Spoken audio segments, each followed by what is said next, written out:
도널드 트럼프 미국 대통령이 취임 첫날부터 동맹국을 포함한 여러 국가와의 무역 전쟁을 예고하고 있다. 트럼프 대통령은 백악관에 복귀하자마자 100여 개의 행정명령을 발동하여 새로운 관세 정책을 추진하고 글로벌 무역 질서를 재편하겠다는 의사를 밝혔다. 그리고 파리 기후 협약과 세계보건기구 탈퇴의 행정명령을 서명했다. 특히 중국, 멕시코, 캐나다를 대상으로 강력한 관세 부과를 예고하며 전 세계 무역 관계자들을 긴장시켰다. 중국에는 기존 관세의 10%를 추가 부과하고 멕시코와 캐나다에는 각각 25%의 관세를 부과할 예정이다. 또한 대미 흑자국 3위인 베트남도 타깃이 될 가능성이 있어 한국의 주요 무역 상대국으로 진출한 기업에도 비상이 걸렸다. 이러한 트럼프 대통령의 관세 정책은 세계 무역 시장에 큰 영향을 미칠 것으로 예상된다. 중국과 유럽 등 다른 국가들도 보복 관세로 대응할 경우 관세 전쟁이 벌어질 수도 있다. 이에 따라 세계 무역기구 WTO의 역할이 중요해질 것으로 보인다.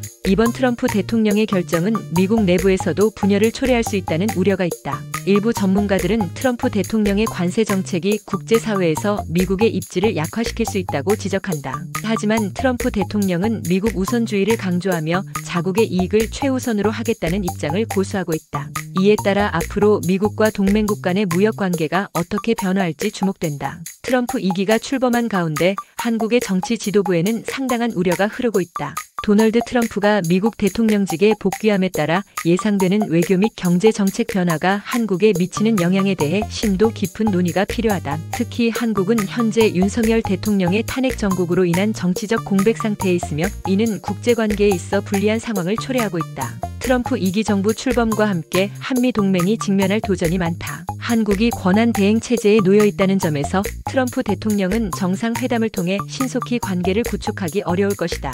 전문가들은 트럼프 행정부가 관세 및 방위비 분담금 문제에서 한국에 강력한 압박을 가할 것으로 예측하고 있다. 이미 그는 주한미군 방위비 증액을 요구할 가능성이 크며 보편 관세 부과 정책도 여러 국가에 적용될 수 있다. 이러한 상황에서 한국의 위치가 더욱 취약해질 것이라는 우려가 커지고 있다. 이재명 더불어민주당 대표는 이미 대한민국이 자유민주 진영의 일원으로 세계 평화에 이바지할 수 있는 역할과 책임을 강화하겠다고 밝혔다. 이는 즉 트럼프 2기 정부에 적절하게 대응하고 국제사회에서의 입지를 강화하겠다는 의지를 나타내는 것이다.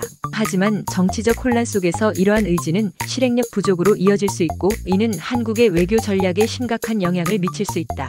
트럼프 대통령은 이미 북한과의 관계를 통해 한국의 외교적 역할을 희석할 가능성을 내비친 바 있다. CNN의 보도를 인용하면 트럼프는 북한의 김정은과의 대화를 자체적으로 진행할 가능성이 크며 이로 인해 한국이 이번 외교적 대화에서 배제될 위험이 있다. 이는 코리아 패싱이라는 용어로 표현될 수 있으며 한미 동맹의 신뢰성에도 부정적인 영향을 미칠 수 있다. 결국 한국의 차기 대통령에 대한 선택은 이러한 복잡한 국제 정세 속에서 더욱 중요성이 커지고 있다. 탄핵 사태로 인한 정치적 공백을 어떻게 메꾸고 트럼프 2기 정부가 요구할 수 있는 외교적 요구에 적절히 대응할 수 있을지가 향후 한국 정부의 가장 큰 과제가 될 것이다. 이 상황에서 주목할 것은 한국이 신속히 그리고 효과적으로 외교적 리더십을 회복해야 한다는 점이다. 새로운 대통령이 어떤 외교 전략을 세울지 그리고 그것이 트럼프 2기 정부와의 한미 관계를 어떻게 형성할지가 향후 중요한 변수로 작용할 것이다.